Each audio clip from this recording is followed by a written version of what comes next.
Bonjour à tous, je vous retrouve pour la suite de mon tuto pour l'album C'est les vacances et on va démarrer tout de suite. Pour poursuivre, j'ai recoupé un morceau dans mes chutes de 13,14 de 13 x 14,85 cm. Si on veut que toutes les pages soient identiques, sinon ce n'est pas obligatoire. Puis je colle sur trois côtés pour former une pochette sur ma première page à l'arrière, donc du côté où il n'y avait pas de matage. Surtout, je n'oublie pas de perforer le côté à 14,85 cm avec ma perfo bordure. Puis, je prends un des papiers précédents qu'on avait préparé. Je colle sur trois côtés le plus petit rabat de 7 cm de large. Je prends soin de bien choisir le coloris pour qu'il aille bien avec ma page suivante. Et je le colle bien bord à bord sur trois côtés avec ma page. Voilà. Donc donc je réalise comme ça ainsi ma première pochette collée sur la plus grande pochette. Je colle ensuite la deuxième page. Donc là je fais bien attention à bien faire jouer le pli parce qu'il ne faut pas le coller. Donc je vérifie que là c'est bien collé, que c'est droit. Et il faut vraiment que je ne colle pas le pli. Donc là j'ai une deuxième pochette, enfin troisième même pochette de fête. Donc j'ai collé sur trois côtés également. Et en fait on fait ça à chaque fois, on colle les rabats du papier Maya qu'on a préparé avant, seulement sur trois côtés à chaque fois, et on réalise à chaque fois des pochettes. Alors vraiment c'est pas obligatoire, si on n'a pas besoin de pochette, on en colle tout si on le veut, il n'y a pas de souci. Donc on en colle, on vérifie pour la deuxième page que l'on est bien bord à bord. On a donc encore une pochette sur la première pochette de la page qui est réalisée. Hop. Et puis je colle ma troisième page sur trois côtés pour faire une pochette à nouveau. Et je fais jouer le pli, je vérifie qu'il n'est pas collé. Et je fais ça donc pour toutes mes pages. Voilà. Donc là on est arrivé à la dernière page, et évidemment sur la dernière page, comme il n'y a pas de reliure, pour le relier à la couverture, il va falloir qu'on fasse une pochette si on veut que cette page soit identique à toutes les autres. Donc dans une chute, je recoupe encore un morceau de 7 cm x 14,85 cm. Je n'oublie pas de faire mon encoche avec ma perforatrice ronde. Je colle sur trois côtés et j'ai ma pochette pour finir la dernière page. Et on n'y voit que du feu, on a vraiment l'impression qu'elle est identique aux autres. Voilà. Maintenant, on passe à la couverture. J'ai choisi d'utiliser de la toile de reliure crème et elle fait 50 x 30 cm. Donc c'est pas assez long finalement si la couverture faisait toute la longueur de l'album. Donc c'est comme ça que j'ai eu l'idée en fait de recouper pour l'avant un morceau de 13 x 15,5 cm.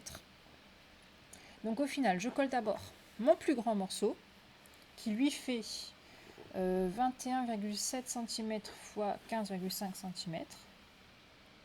Donc c'est le plus grand morceau que je colle en premier avec ma colle de reliure. Mon second morceau, lui, fait 9 x 15,5 cm. Alors pour le coller, et pour être sûr d'être bien droit, j'utilise ma règle. Alors désolé, là j'étais pas trop dans le champ, mais je vous laisse quand même parce que le haut, on voit quand même le haut en fait de mon travail. Donc là voilà, j'utilise ma règle pour vérifier que c'est bien droit avant que la colle ne prenne. Et je colle mon troisième morceau qui est donc le plus petit. Donc en fait il est presque carré ce morceau, et si je le colle en dernier, je suis sûre de ne pas me tromper de sens. Voilà, donc hop, on passe au troisième morceau, on en colle. Une fois qu'on le colle, on vérifie qu'on est bien droit. Et on est bien droit, tout va bien. Alors j'ai laissé un espace de 0,6 cm entre chaque cartonnette parce qu'elles font à peu près 0,3 cm d'épaisseur, et qu'après il y a également le papier de matage que je vais mettre sur ma couverture à l'intérieur, plus les deux épaisseurs de la toile de reliure. Voilà pourquoi je laisse cet espace, c'est pour être sûr qu'il y a assez de jeu, et puis de toute façon la toile de reliure est solide, elle ne se déchirera pas si c'est un petit peu plus large que prévu. Au niveau de l'espace entre les cartonnettes. Donc ensuite, là vous voyez que je recoupe le surplus de toile de reliure, c'est important parce que j'en ai encore besoin. Je marque bien les plis dans la toile de reliure pour qu'elle se plie plus facilement, et après j'en colle. Alors je commence par, avant d'en coller, je fais les coins. Donc là, vous voyez bien comment je le fais. Donc je fais un pli en tenant bien mon coin et hop. Et comme ça, en fait, ça me permet d'avoir un petit restant au niveau du carton et de ne pas d'avoir des jolis coins en fait. Voilà, je retire la bonne quantité quand je fais comme ça. J'en colle le plus long côté d'abord, un des plus longs côtés. Alors j'aime bien mettre la colle plutôt sur la cartonnette, histoire d'être sûr d'avoir mis assez de colle et de ne pas déborder aussi sur mon plan de travail. Alors c'est pas grave puisque de toute façon ma cartonnette après elle est recouverte, hein, donc même si la colle a débordé ça n'a pas trop d'importance. Donc j'en colle bien, j'utilise mon plioir pour être sûr de chasser l'air correctement. Voilà. Puis je colle en vis-à-vis.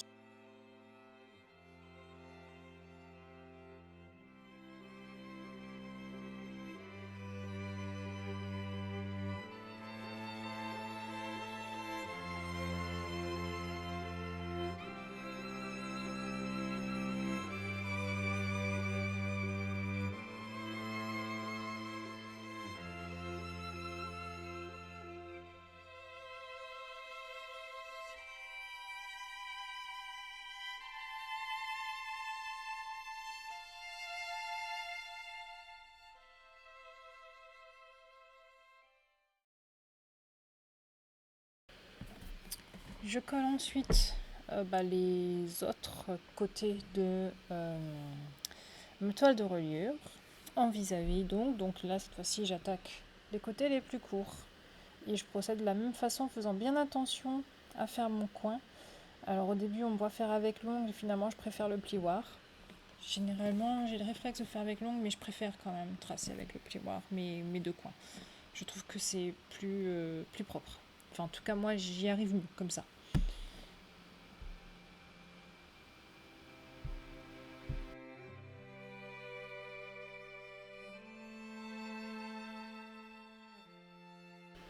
Voilà, donc ma couverture est faite et on passe à la suite. Maintenant, une fois que tout est bien collé, on fait attention, j'ai toujours de la toile de reliure, mais mes deux morceaux, enfin mon morceau n'est pas assez large pour couvrir ma tranche intérieure. Donc, qu'est-ce que je fais?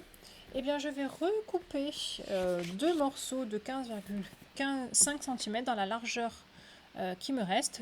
C'est largement assez large ce qui me reste normalement.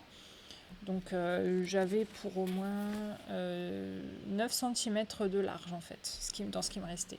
Donc deux morceaux de 15,5 cm. Donc on verra qu'il y aura un raccord. Ça fera pas joli, mais je vais vous montrer comment faire en fait pour que ce morceau, ce raccord en fait, ne se voit pas. Donc tout d'abord j'en colle mes deux morceaux de toile de reliure sur ma tranche. Donc j'enduis de colle de reliure. Je colle sur ma tranche et je fais ça avec les deux morceaux donc que je viens de découper. Donc vous voyez qu'en fait finalement les chutes elles vont servir. Il va me rester juste un tout petit morceau en fait.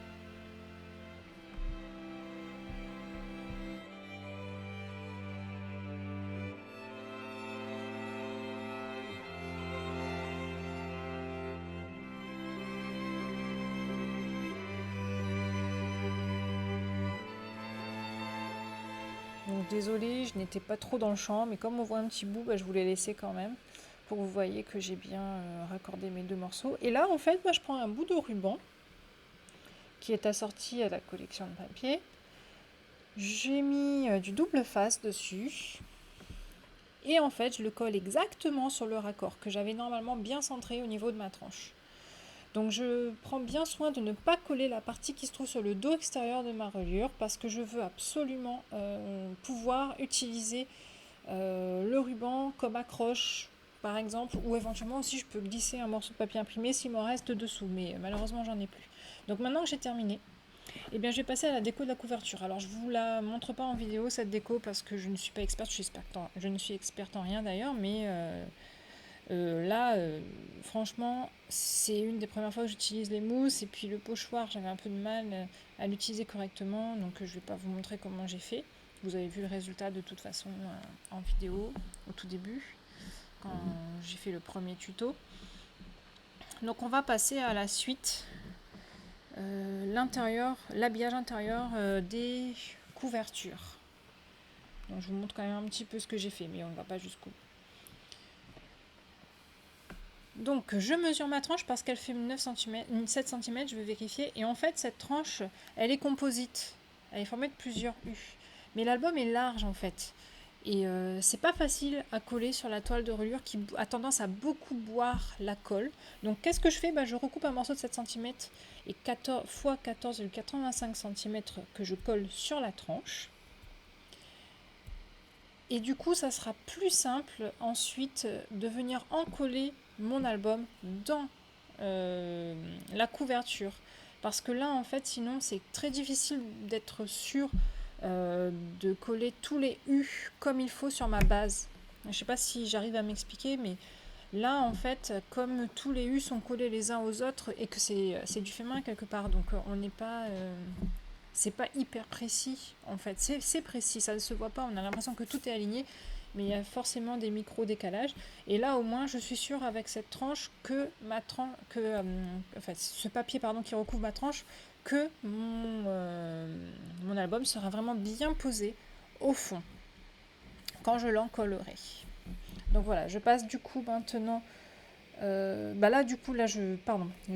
suis allée trop vite. Je colle bien le petit morceau de papier Maya que j'ai rajouté à ma reliure. Donc je fais bien attention que ce soit bien collé parce que si je veux que mon album tienne bien dans le fond, il faut déjà que ce papier que j'ai collé soit bien collé. Donc là vous voyez que ça s'est décollé, donc après je vais le retravailler. Enfin, voilà, je vous montre pas tout, mais j'ai vraiment laissé la colle sécher, etc. Avant de coller mon album, je continue à habiller l'intérieur de ma couverture. Donc en fait, j'ai laissé mon album sécher sur le côté, la tranche séchée, pour être sûr de pouvoir le travailler ensuite. Et donc là, j'habille le fond de ma couverture.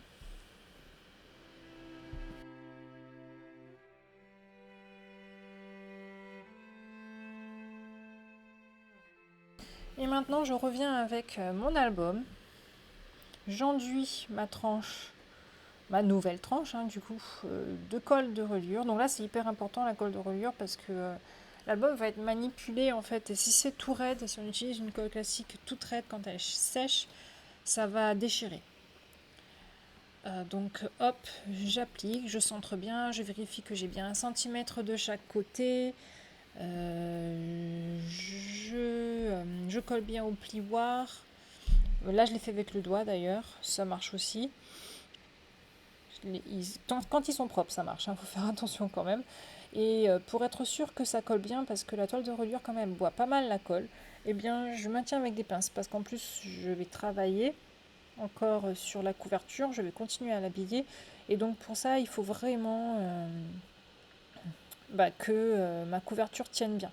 Voilà. Donc j'ai fait attention quand même à garder la première page libre pour pouvoir continuer à travailler sur la couverture. Donc les pinces en fait sont vraiment au bord de la toute première, du tout premier U, mais je peux ouvrir mon album. Enfin la première page en tout cas. Donc ce que je fais ensuite, je prends une mesure et je coupe dans une chute de papier un morceau d'à peu près 12 cm de large. C'est une chute, donc l'encoche que vous voyez en fait elle sert à rien. C'est une erreur que j'avais faite avant. Je fais ma première faute de bordure. Alors en large, ça doit faire à peu près 5 cm, je pense.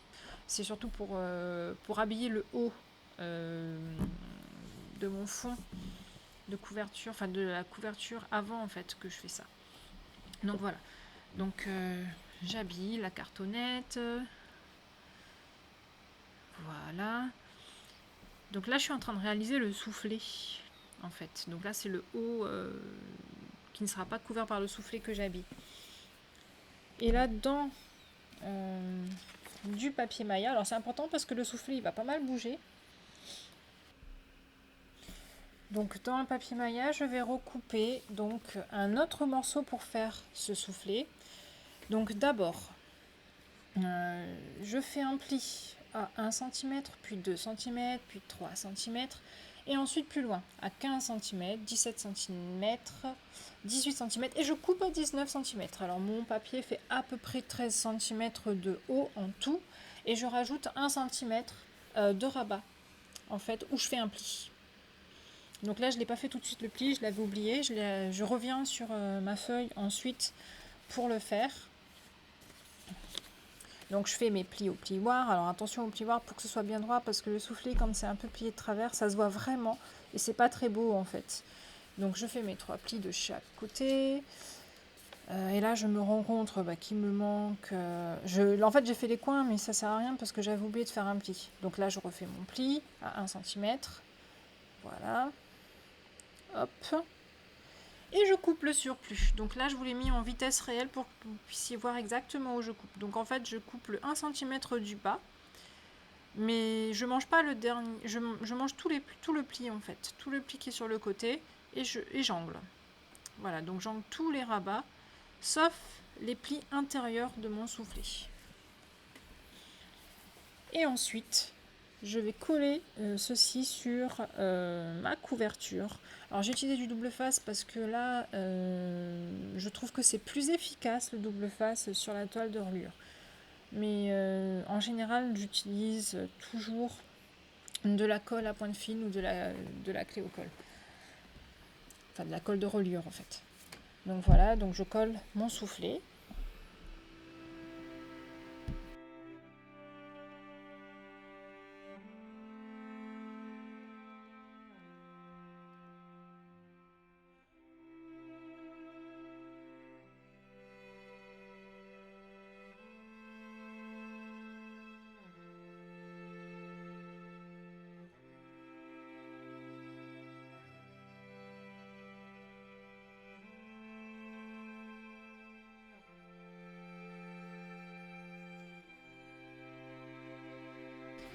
Et voilà, mon soufflet est réalisé, je vérifie que tout est bien collé, je regarde que mon album fonctionne bien, c'est nickel. Et maintenant, je vais habiller tous mes papiers unis. Ah oui, je fais l'encoche quand même sur mon soufflet, hyper important. Enfin moi en tout cas, j'aime bien. Parce que c'est plus facile pour les enfants pour qu'ils récupèrent les choses à l'intérieur ensuite. Alors maintenant, j'utilise mon pochoir avec les feuilles tropicales. Je ne vais pas vous montrer tout l'album parce que c'est long, mais je vous montre quand même une petite page pour vous montrer un petit peu comment j'ai fait ça avec mes distress. J'ai utilisé plusieurs nuances de vert, que ce soit la distress ink ou oxide, puisque je n'ai pas énormément de nuances en fait en distress. Donc j'ai pris tout ce que j'avais, je les ai mis sur mon bureau. Et au fur et à mesure, je choisissais n'importe quelle couleur et hop, je faisais toujours une feuille, un type de feuille dans une seule couleur et je changeais à chaque fois que je changeais de type de feuille. Voilà.